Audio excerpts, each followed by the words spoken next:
Hello, everybody, and welcome to the Afternoon Tune. I'm your host, Josh, and today with me, I got my special guest, Neil. How's it going there, Neil?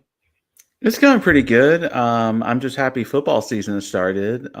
Just was watching a couple games today, and from the bottom of my heart, as a Packers fan, I have to say thank you, Jerry Jones, for how you run the Dallas Cowboys. Please keep doing what you're doing for years to come.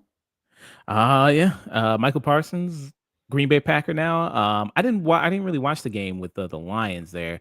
So did he play the first game?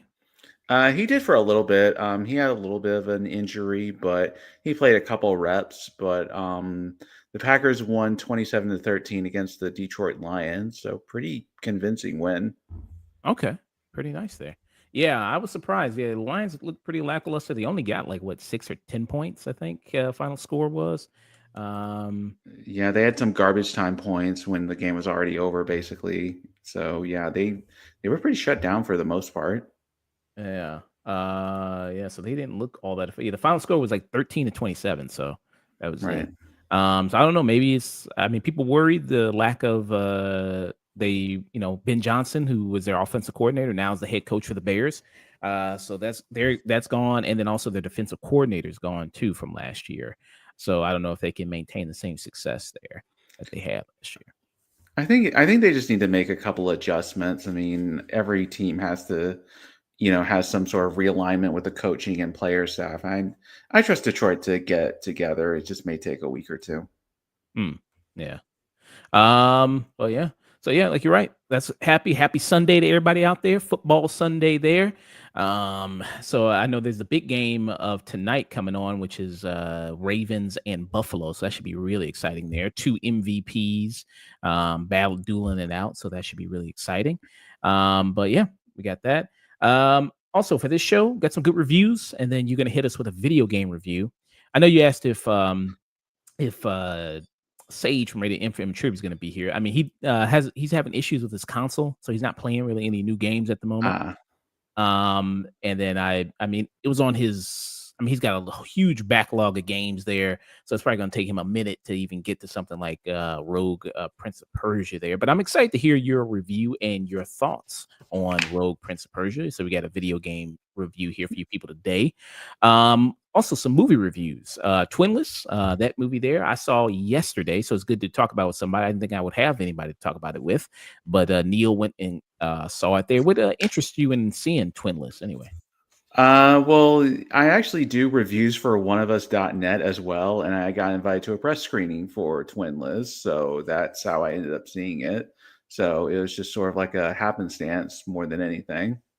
Hmm. Okay, nice.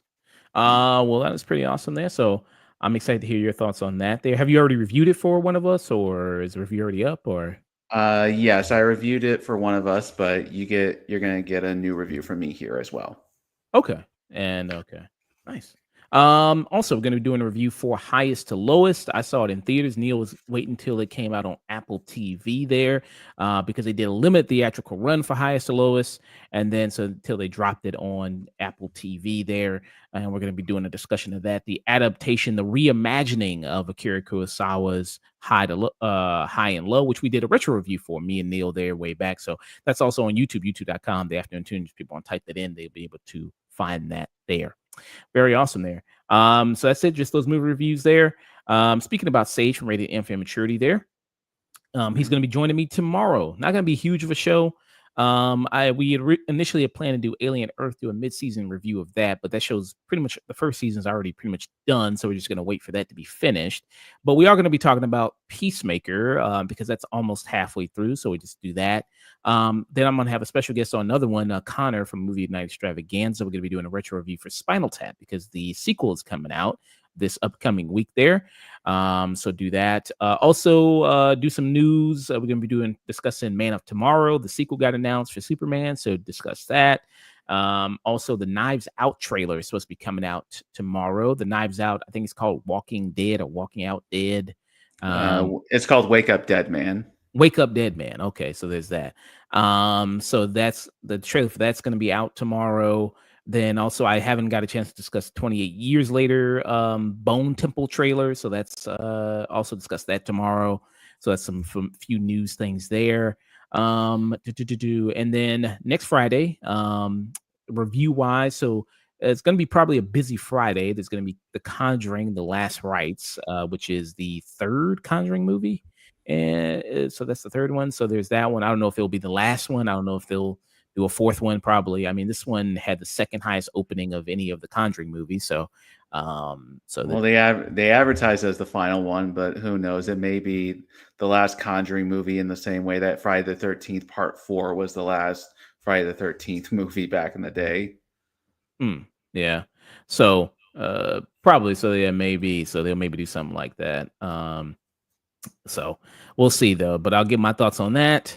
Then also there is Lurker. There was that movie that came out. I was interested to see that. Came out this past week, so I'll do a review for that. Also, there's the movie I'm seeing tonight that I'm going to review later this Friday, this upcoming Friday day, which is a movie called Splitsville, which has Dakota Johnson in it. It has that woman from Rogue One is also in it there. So that movie, so do a review for that. Then also the new Stephen King product, The Long Walk. There's that as well. So do that. The Demon Slayer movie I know is coming out also this week, but I'm not going to review that until Monday. I'll review that with Sage because he's usually the anime guy, so I'll review that with him. Even though he hates Demon Slayer, but I'll review that with him. Well, it's funny because I'm a big anime guy, and I've only seen the first season of Demon Slayer and the Mugen Train movie. So I feel like I'm not doing the anime community service by not watching more than a season or two of the show. Yeah, I think where I left off with it was I think I saw that movie about when they were on the train, which is basically the condensed version of some episodes they released. Right.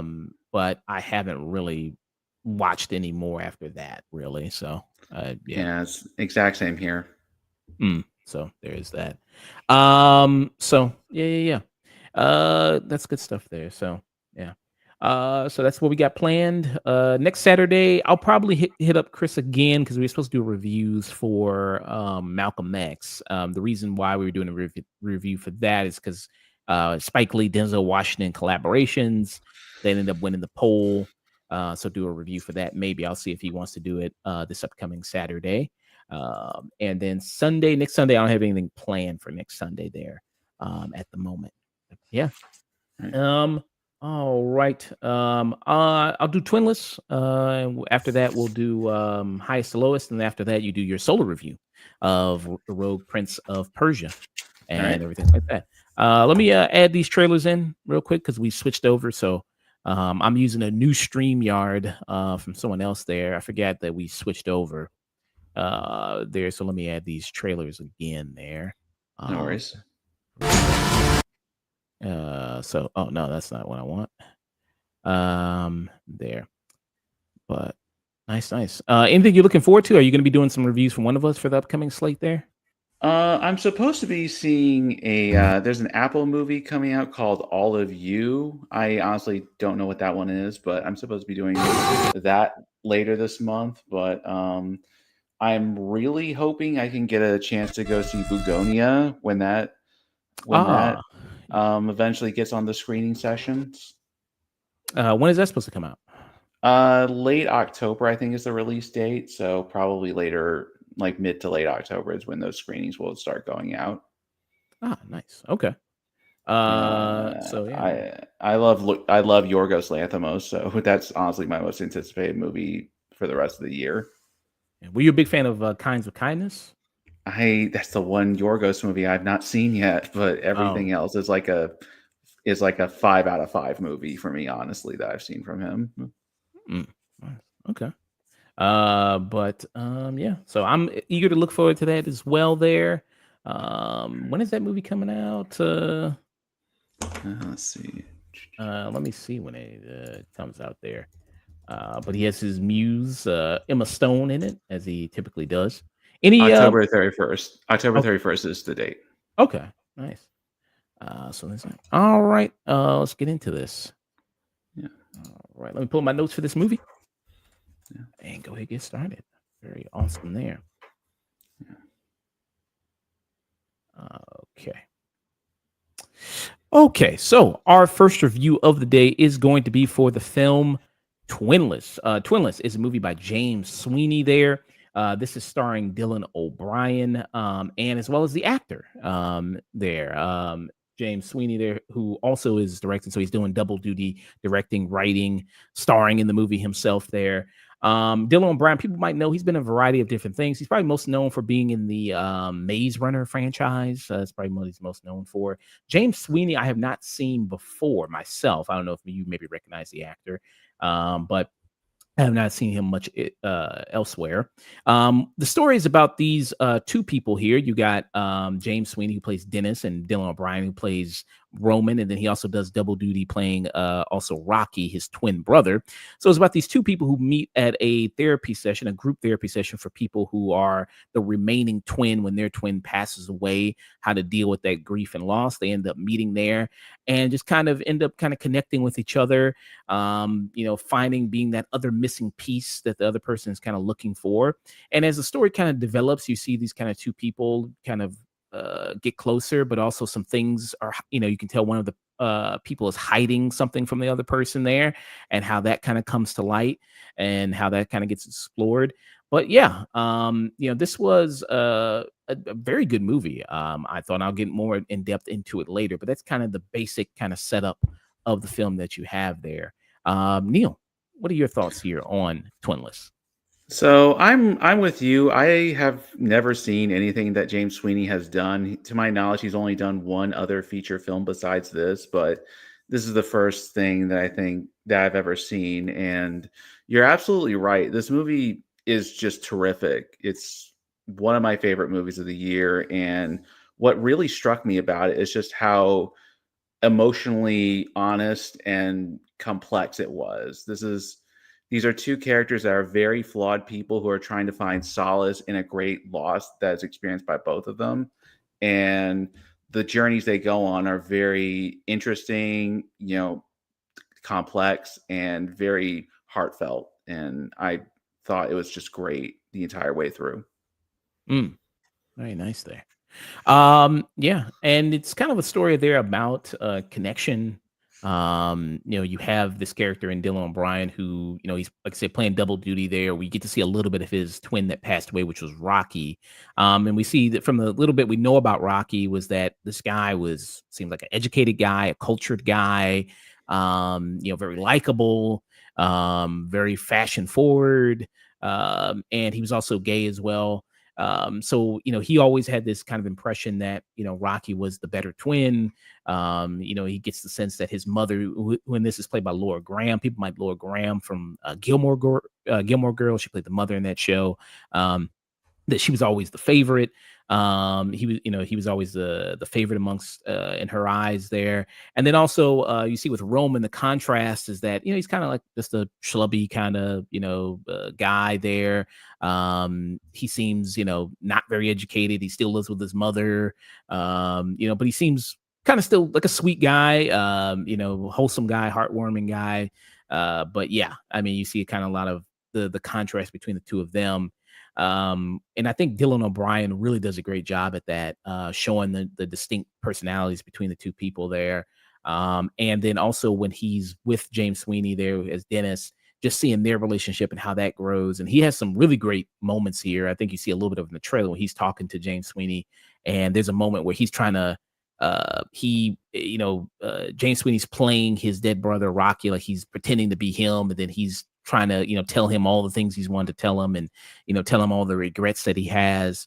I thought that was really great, and I thought that explored a lot. I've never really seen Dylan O'Brien be that good anything, but again, I've only known him from mainly I think the Maze Runner stuff, like I said before. What did you think about the performances here? All the performances are terrific. I have actually never seen Dylan O'Brien in a movie before. I never saw Maze Runner. I never saw stuff like American Assassin, which he tried to do after Maze Runner. But Dylan O'Brien is incredible in this. The character of Roman he plays, who is the main character we follow in this movie, is a really like you said, thoughtful guy, but he has a lot of emotional problems that he can't quite come to terms with. And then he plays off of James Sweeney just incredibly well. Their friendship between both of the actors is very believable. They have great chemistry, and James Sweeney also I think is terrific in this. His character has his own set of issues going on, and they play off of each other effortlessly as friends. And when the dramatic moments come around, you believe the arguments that they get into and their emotions they're conveying. Yeah, both them and Lauren Graham, like you said, and there's a woman in James Sweeney's office that is also a main character in this. All the performances are terrific. And that character there who plays the woman in the office. I'm trying to pull up her name right now to make sure I grab it. It's Alison Francisco. There, she was in Yes, the Nightingale there, which I heard about. I never seen, but I hear that's pretty good there. right. But seeing her filmography seems like I think this is maybe one of the first things I've seen her in as well. Oh, she was in Speak No Evil. Oh, she was the partner of James McAvoy. Oh, I do remember her. Oh, Oh, oh yeah, okay. oh, okay. So I have seen her in something else before, and she was good in that. I liked her in that. Mhm. So yeah, she plays the bubbly, assistant that works at his job there, and she's very personable. She's got a lot of friends. She's able to bounce off people pretty well there, as opposed to a guy like Dennis James Sweeney, who seems very prickly, very sarcastic, sardonic. You know what I mean? He kind of has that kind of air about him there. Always makes kind of a joke, kind of a mean, sharp joke about everything there. And this is a kind of bounces between a dark humor kind of, I wouldn't say thriller, kind of more just like I guess drama, dark humor kind of aspect with this movie there. And this movie can be funny. There's some scenes in the support group with the other twins. That's funny. They do some good bits there. One of the counselor of the support group is Tasha Smith, and who actually is a real twin in real life there. And Okay. and she does some funny stuff there. I think it's pretty good bits there. Also just I think James Sweeney also is pretty funny in this as well. He has some kind of funny bits and funny moments in this as well there, especially. And then there's another woman, I'm trying to pull up her name, that works in the office too. And she's just very like, it's just funny. Like, she only has a few scenes in the movie, but it's just very funny how she's always just about business. Like, she's just like, I don't care about people's Right. personal lives. I don't want to hear about your personal life. I'm not going to tell you about my personal life. Like, just cut straight to business. Like, if we ain't talking business, I don't want to hear it. I thought there's some good moments with her that were pretty funny too. Yeah, so I thought that worked. But yeah, what's some more stuff you have to say about it? You are right that all the characters are very well defined, and just from even when they're on screen for only a little bit of time, you get exactly what they are all about.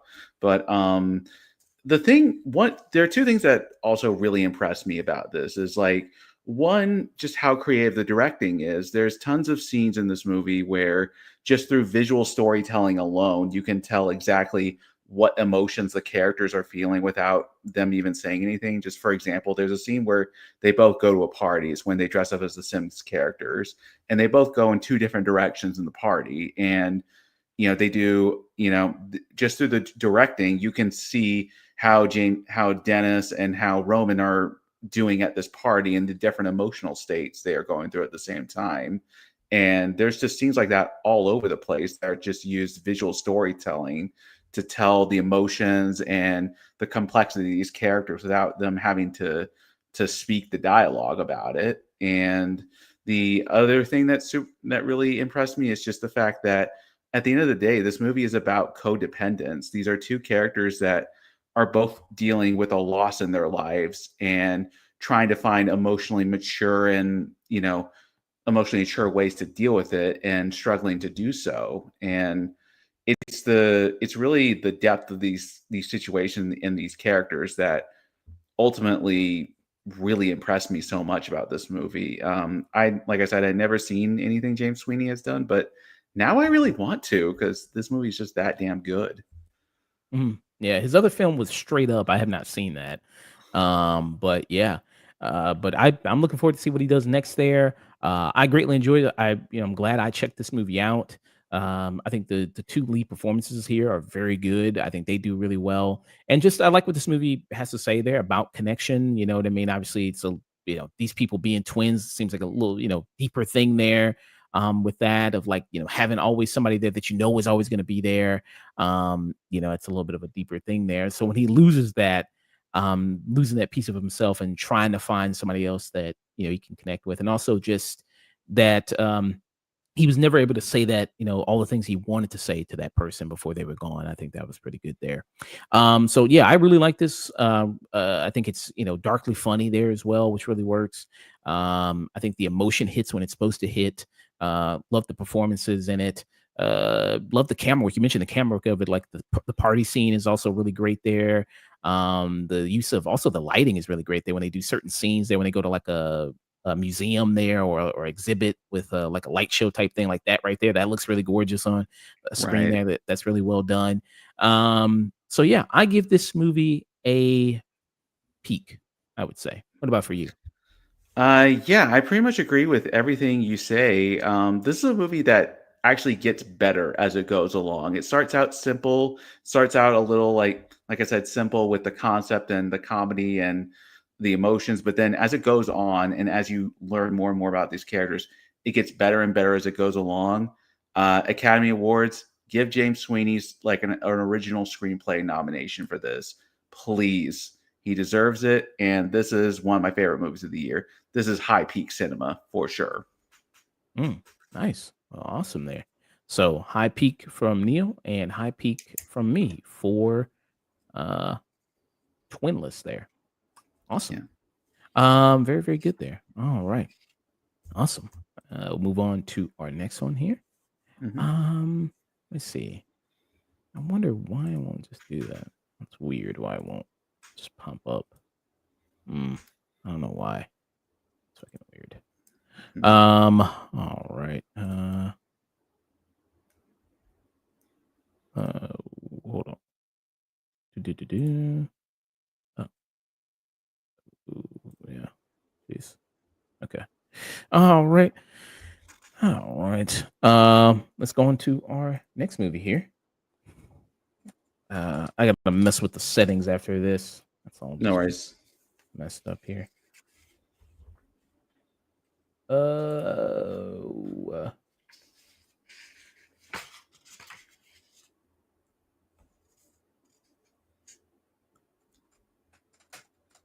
okay. Very, very, very good. All right. So our next review is going to be for the film Highest to Lowest. Highest to Lowest is the latest Spike Lee film, the latest Denzel Washington and Spike Lee collab there.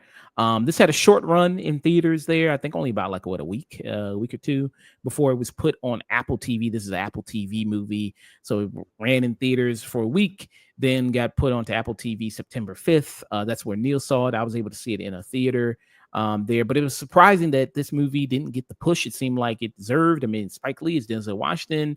Um, Denzel Washington, huge star still in his career. A lot of people just go see movies because Denzel Washington. That's the reason why I think the Equalizer movie made as much money as it did because it had Denzel Washington in it.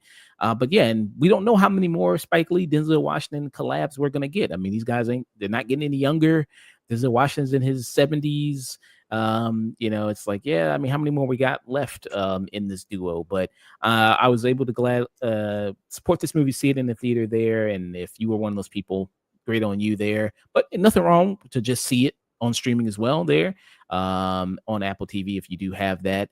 But Highest to Lowest is a reimagining of the Akira Kurosawa film there called High and Low. Which we did a retro review for. Me and Neil, we did a retro review for the film there. Loved it, praised it a lot. People can go check it out on youtube.com. The Afternoon Tune, just type that in and you'll be able to see our review of the film there. But really, really loved it a lot, praised it a lot. It was my first time seeing High and Low. I had never seen it before. It was my first Kurosawa film. So yeah, it was a pleasure to actually watch this and check it out there. And if you want to see our full thoughts on that, check that out on YouTube there.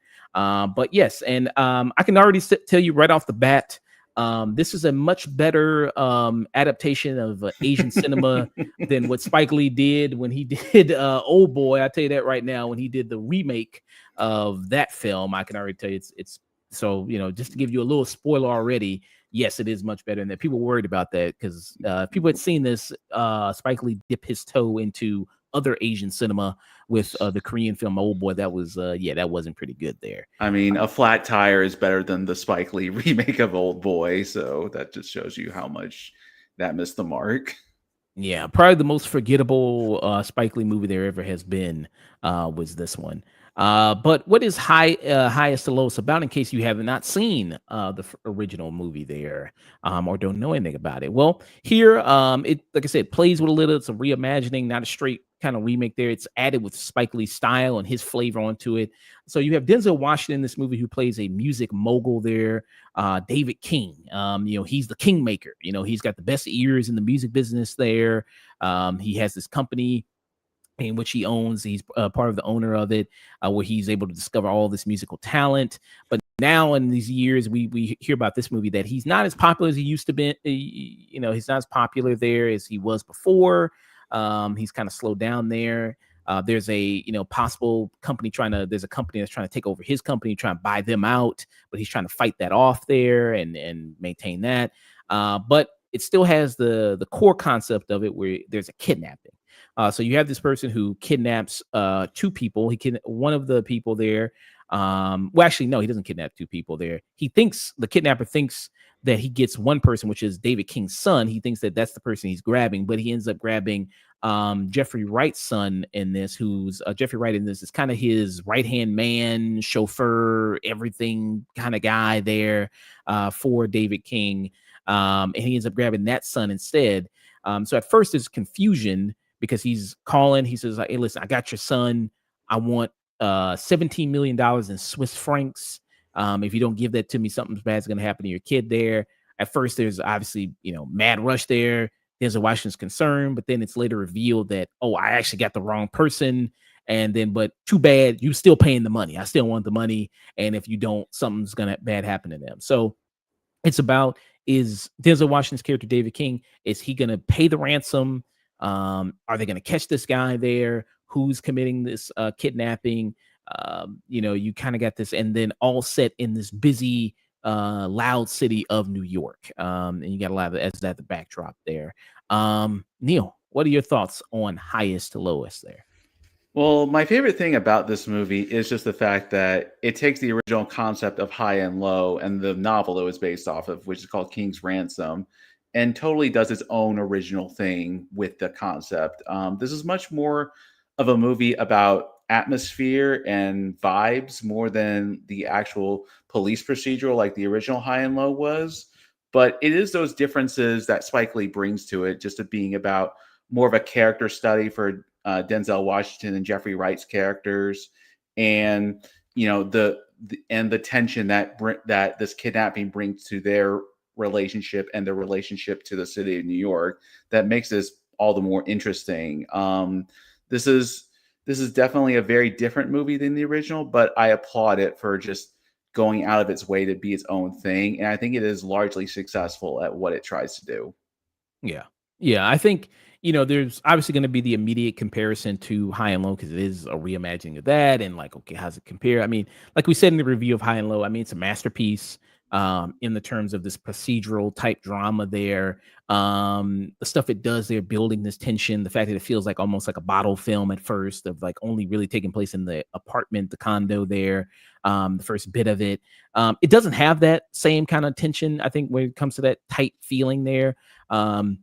With them just being trapped in the kind of the condo there as well. Also, it doesn't have that added aspect of, because in the original film, you had it where the kidnappers were like, well, if I see you with the police, then that's definitely means the kid's gonna die there. Which this one they don't really bring in really as much there. But it, like you said, it's more about the kind of the flavor and kind of the Spike Lee added aspect to things there of what he like the infusion of his personality, which as I mentioned before with something like Old Boy where he did that, it's like this doesn't feel like a Spike Lee movie at all. Like this doesn't have any of his flavor, doesn't have any of his signature things. Here has all his signature motifs. If you do like those, the dolly kind of shots there with the character kind of coming at the camera. You have the monologue things where the character is explaining the breakdown of a plan. You have that kind of going on. So all that kind of really works. The cast here. So like I said, you had Jeffrey Wright on top of Denzel Washington, who plays kind of the right hand man, the Denzel Washington's character there. You also have ASAP Rocky, who ASAP Rocky, people might he's done some other acting things before. People might know him. He was in Dope, where he was acting in that before.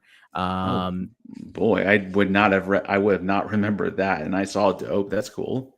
Yeah, he was in that, which I liked him in that. I thought he was decent in that. I think he impressed me a lot more here than he did in Dope, and I liked him in Dope there. So that I thought he was really good in this. And there's a scene with him and Denzel when they meet each other that's really good. I love that, like when they're in Mhm. the record booth. That I think is one of the better scenes of the movie there, and that's really super sharp and really super good there. I like that a lot. You also have like some of the police in this. One of whom is played by Dean Withers there. People might see him. He's always the guy fucking himself up for car insurance. And people might recognize him for those things there. But yeah, I mean, it really is this really movie there that with Denzel leading it, carrying it kind of thing there. And Denzel is always going to be really Denzel, and how great of an actor he is. At this point of later stage of his career, it's going to be like, well, Denzel's going to be Denzel typically. But I think here, yes, he is kind of still Denzel, but I think he still adds something more to it and still delivers a great performance. What did you think about the cast and yeah, all that?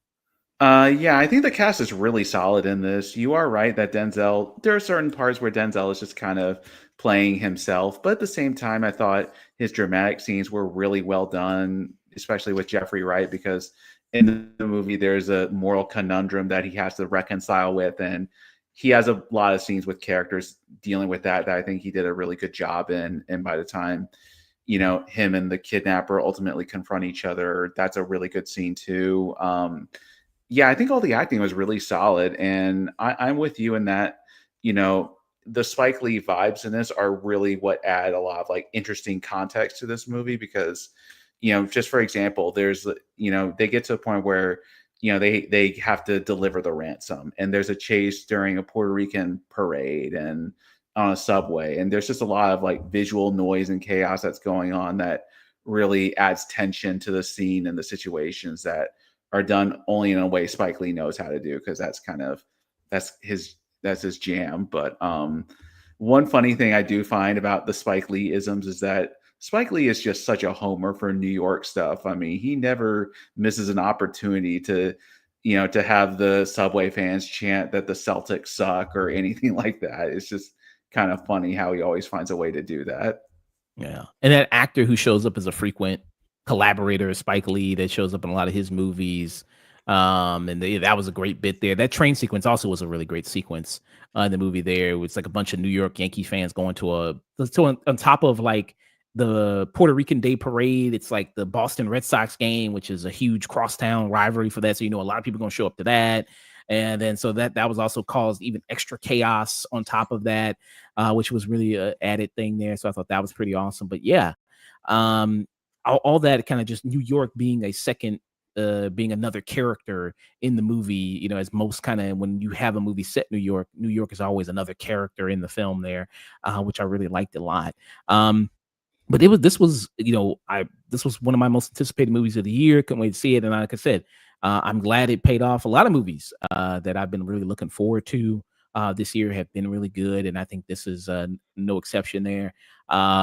It might go on my best of list of the year. Got to see how the rest of the year kind of shakes out there. But I was really, really impressed by this movie. Like I said, it's the infusion there. Like I said, I've seen the original High and Low. I'm not really comparing it to the original High and Low because yes, it has some of the same kind of concept, plot wise. But other than that, it's really its own movie. It's its own thing, and it's a Spike Lee movie at the end of the day. Not like, oh, let me try to do it what Akira Kurosawa did with High and Low, which I think is very important there. Right. What would be your final thoughts and rating for highest to lowest? My final thoughts are that this is just taking the original out of the equation altogether. As a movie, this is a really solid crime drama with, a bit of artistic flair from Spike Lee and everyone involved. I think Denzel and Jeffrey Wright both do great work bringing these characters to life, and I think the drama that they find themselves in is really compelling, and it has enough interesting artistic flourishes to make it stand out from a typical movie of this kind. And it does the original movie high it does the original High and Low justice, and is a very good movie in its own right. So I give this a low peak cinema. Mm, low peak cinema. Okay, Yep. very nice. I give it. Yeah, I think I'm about right there. I give it a low peak, peak kind of territory as well there for this movie there. You think it would be on your best of? You think? Maybe if not, it'll be like a number, like a 10, like a number 11 or 12 or something like that. It's still Mm, like it's still a really good movie. Like even if it doesn't make the best list, it's still really good, and I would still recommend it to anyone. okay, very awesome. So two low peaks there for highest to lowest. People can watch it now on Apple TV if you got Apple TV there. Highly recommend checking it out there. So very awesome. Well, we got one last one, and then Yes. and this one's all yours, Neil. There. All So right. I'll have the floor there. So, Neil is going to do his review of the Rogue Prince of Persia, which is the latest Prince of Persia video game. Neil, let us know all about it. All right. So it's been a hot minute since the last big Prince of Persia game from Ubisoft. Last year we had Prince of Persia and the Lost Crown, which was a Metroidvania game. But now this year, after several months of early access, we have this game, the Rogue Prince of Persia, which takes the 2D gameplay of the old school Prince of Persia games and merges it with a roguelike system akin to something you would see in Hades or Enter the Gungeon and things of that nature. This game was developed by Evil Empire, who are the developers responsible for the Dead Cells DLC. So not the main game, but all the added expansions and stuff like that that came out after that game was initially released. So it finally released on August 20th, and this is a very good roguelike game. The main thing that separates this game in particular from stuff like Hades or Dead Cells or Risk of Rain or stuff like that is the 2D parkour mechanic. As you can see from the gameplay, this is a 2D action game, but it takes the parkour elements that we're seeing in later Prince of Persia games like The Sands of Time and just effortlessly merges it with the 2D gameplay. So you have a brisk, quick, and really exciting gameplay loop that involves you running up walls, doing death defying stunts, and just accumulating power and magic over the course of all your runs. The main story of this game involves the Prince of Persia, and he is involved. A warring country invades his kingdom, and the leader ends up killing him. He is, however, saved from death because you find out that he has an amulet that essentially resets time every time he falls asleep. So he dies at the hands of this Hun emperor, but then wakes up to realize, oh man, this is only a couple days until he arrives. So I gotta prepare and figure out what's going on. What makes this game interesting is, like I said, the parkour mechanics, but also how the story develops. Because when you go on your runs, you can essentially do a level select within the run by finding different exits, and depending on the exits you take and what levels you enter, the story will play out differently. And to reach the end of the game, you have to complete 3 story objectives and then defeat the final boss. So, just as an example, your first story objective, you'll find out that your brother's been captured. And then once you find your brother in a different level, he'll say, oh, there's this evil energy keeping me from escaping. But then you realize, oh wait, if I get the water flowing from this level from earlier, I can free him. So you got to figure out how to do that. And yeah, what makes it And it's this marriage of the 2D parkour gameplay and the roguelike elements that make Rogue Prince of Persia a really standout and really interesting game in its own right.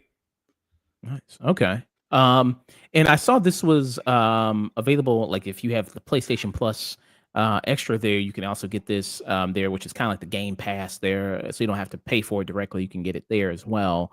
Um, what's Correct. the That's how I actually played it. It's just through the PlayStation Plus subscription. But if you don't have it, I think it's $30. Okay. You think it's worth $30? You think it's enough game for $30? I think so. I think there's a very good, bang for your buck in terms of the value, and it's just a very good game on its own right. But what were you going to say? Also the difficulty of the game. Where's that at? Where's the accessibility there with it? Okay, so there are no difficulty options, but it's really not that hard of a game. I mean, the like any of these roguelike games, the hardest part is at the beginning because you're trying to figure out the mechanics and how the gameplay systems all fit together. But once you really figure out how everything works, it's really not that hard. It's definitely easier than something like Enter the Gungeon was, or even parts of Hades were if you didn't use that, the Deus mode from that game. But I definitely think this is one of the more approachable roguelike games. So if you're new to the genre, I think this would be a very good entry point. Um, but yeah, like I was saying, as you play through the game, you'll collect power ups to like amplify your base move kit. So like just as an example, you'll start every run and have to choose your weapon and your secondary weapon, and then along the way you'll pick up medallions that give you extra power. Like every time you kick an enemy, it'll poison a nearby group or stuff like that. If I do have to label one criticism against this game, is that I don't. After a while, the runs stop being unique because the powers just don't really fundamentally transform how the prince interacts with the world. You compare it to something like Hades, where depending on the god powers you get, the Ares powers in that game and the Athena powers and the Poseidon powers all play vastly differently in Hades. Whereas in this one, you're just kind of adding bonus effects to the base kit you're already running. So, unfortunately, I think by the time the credits roll, I don't really think there's a lot of replay value to this because there's not enough transformative elements to make the runs and the gameplay loop really vastly different over time. Okay. And you mentioned like since there's no real difficulty there, I know some players like to maybe go back, play a game on a harder difficulty, to maybe have more challenge there. So you said you can't really do that with this game like this. Um, I you To a certain extent you can, because like once you complete a run, you unlock the ability to give yourself difficulty modifiers. Like you can add a okay. difficulty modifier that says like, oh, enemies have a 50% chance more to have a shield, because that there's a mechanic in the game where some big enemies will have shields and you gotta kick other enemies or objects to like disrupt it and stuff like that. You can add difficulty modifiers in that way to make the game artificially more challenging, but there's not a easy, normal, or hard mode in the difficulty settings or anything like that. Okay. All right. And then the length of the game. I'm seeing here it's 8 hours. Is that how long you played it for? I took a little longer than that. I think if I had to guess, I would say between 12 and 15 hours is the amount of time it would take for you to start to roll credits. I mean, you can play for hours and hours more with the difficulty modifiers as you see fit. But if you're like me and just more like a story gamer, I think that 12 to 15 hours is what you'll spend on it. Okay. So you didn't do any like some of the extra stuff. You just main story, that was it. About you say Uh, about 12 hours. Yeah, I mean, you end up doing some extra stuff along the way. Like you can unlock costumes, and there's some combat challenges you can do where like, defeat 15 archers or defeat this particular boss in this particular way, and you'll get rewarded for it. So you kind of do those things along the way. So it's not like, if you were just like really not focusing on any of that kind of stuff, you could probably beat it in 10 hours. But the 12 to 15 hours is me A, doing the story, and B, just doing side stuff along the way, like unlocking costumes and doing the combat challenges. And and just seeing the different routes that the you can exit the levels, because there's a couple interesting ways you can exit the levels that aren't immediately obvious that you have to look for. Mm. And you said you played on the PlayStation Plus Extra there, so you played it on PlayStation. How was that experience playing it on the console? How was that? Um, I thought it played really well. The controls were really smooth and it felt very responsive. And it always felt like if I made a mistake, that's because I messed up. It never felt cheap or unwarranted or anything like that. The one issue I would have is, for some weird reason, the loading times are noticeably long, which is kind of, I don't want to say unacceptable, but like kind of bizarre in a game of this style where we're on the PlayStation 5 era, and a 2D like Hades type game is like taking upwards of like 20 to 30 seconds to load a level. It's a little odd and a little on the long side. It doesn't really help in particular, because I just played Death Stranding 2, which, you load up that game and it loads up on this huge open world basically instantaneously. So it is, there are a couple of technical hiccups because there's some slowdown, particularly in the load times and in some of the menu navigation, but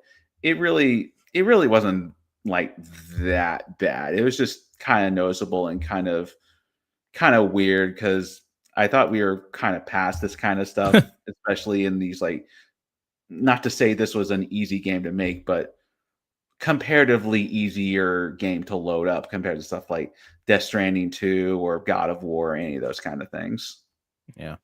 And recently, we've had a string of 2D games came out. I don't know if you've dabbled or played in these ones, but Shinobi came out, Art of Vengeance, and then we also had Ninja Gaiden, Ragebound.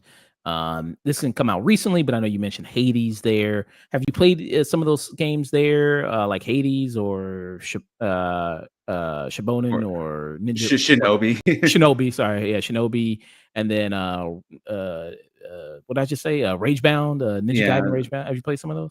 Okay, so I have not played Ragebound. I absolutely adore Hades. It's one of the best indie games I've ever played, and I have only played the demo of Shinobi, and Shinobi is great. The combat system in Shinobi is borderline perfect for the kind of game it is, and it's the same developers of Streets of Rage 4, which came out a couple of years ago, and that game also had an amazing combat system. So I'm not entirely surprised to see that Shinobi kind of takes the best elements from that.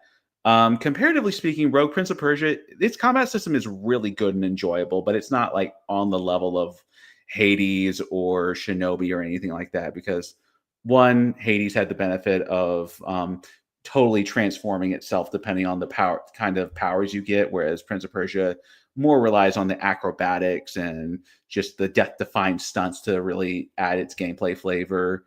And Shinobi just has the challenge of, just really hunkering down and learning enemy patterns and stuff like that. There is some of that in Rogue Prince of Persia, but it's not as pronounced. And, like the other older Prince of Persia games like Sands of Time, Warrior Within, and Two Thrones, it just really relies on the acrobatics and the wall running and the platforming to really give the gameplay its flavor. And I'm a big Prince of Persia fan. The games I list are some of my favorite games of all time. So I was more than happy to indulge in that for the entire run. So, what will be your rating? It would be a peak gaming. This is not the absolute best roguelike game I've ever played, but I think this is still a great one. It's a really good it's a really good starting game for people who are new to the genre. And I think if you're looking for something that really is unique within the roguelike genre and just plays like a Prince of Persia game, it does what it sets out to do really well. Not the absolute best game in this genre, but still a great one. So peak gaming. All right. So a peek from Neil for the Rogue of Prince of Persia. Like I said, $30 if you want to pay it. But if you have something like Game Pass, like the PlayStation Plus extra there, you can play it there for free, I guess, basically. And you said that's where you played and that's where you enjoyed it. But hey, if you think this looks interesting, the $30, pink, that's probably worth it if you want to spend that little $30 there. Yes, Um, I would highly recommend it to people. Maybe try it out first just to see if you like it or not, but I highly recommend it. yeah, awesome. All right. So that was it. I'm gonna be heading out of here. I'm gonna go ahead and raid somebody. All right. There. Your is on right now. I haven't raided her in a minute there. Actually, I raid Dan Duck Dan there. Actually, or maybe somebody I haven't raided before. But I'll go, yeah, I raid this person, BB Kid there. Go ahead, raid them. I haven't raided them before. Like I said, we'll be back there. I'll be back streaming tomorrow, Monday. I'll be doing a retro review for Spinal Tap, the original 1984 film there, because the sequel's going to be coming out. Are you going to be seeing the sequel? Probably. It's shocking to me that it took this long to make a Spinal Tap sequel, but I hope it's good. I just can't get over the fact that it's been like 30 something years since the original came out. Oh, yeah. So, yeah. Hopefully this is good. Hopefully it's a good follow-up sequel there. So that also discuss Peacemaker. Are you keeping up with Peacemaker? Watching the episodes? I am keeping up with Peacemaker. I am greatly enjoying it. I think it's more confident in itself than the first season is, and I think it might be better just because I think conceptually where it's going is really interesting, and I want to see how Chris and all the characters really kind of take in what is going on because I think there's a lot of potential. Yeah. What do you think? What's your theory? Earth X? That's the dimension that Uh, he's on? mm, I have two theories. One is the more likely theory, and the other is the crazy pie in the sky one. The more likely theory I have is that this is a universe where like either the Nazis or white supremacists won World War II or something akin to that. Because when you look at the crowds, there's a whole lot of white people in the crowds in the other dimension. And the other theory I have is that this is the Snyderverse. Mm, okay.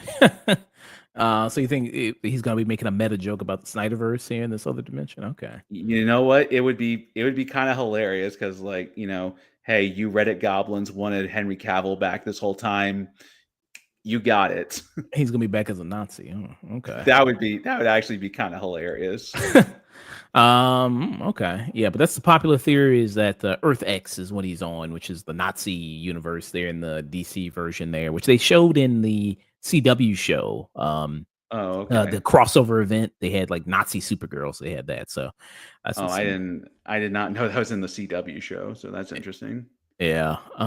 So doing that, and also doing some news. We're gonna do some trailer discussions there. 28 years later, Bone Temple, Knives Out, Man of Tomorrow. Speaking about Superman, and Peacemaker. This supposedly James Gunn said that this season leads up to Peacemaker, so it directly leads into that sequel. So, um, Cool. so it has that going on. Then also Friday. I don't know. I think I may do a solo show Friday. I don't know if Dust will be able to join me doing Conjuring the Last Rites, Lurker, Splitsville, The Long Walk, All doing right. those reviews there. Saturday, do a rich review with Chris, Black Steps Podcast, Malcolm X, and that's what we got planned. I'll send you all over to BB the Kid there. Thank you so much, Neil. Thank you for helping me out with these reviews, man. Of Much course. appreciated. You're a great guy as always. So to all you people out there, stay tuned. Take care. Out of here.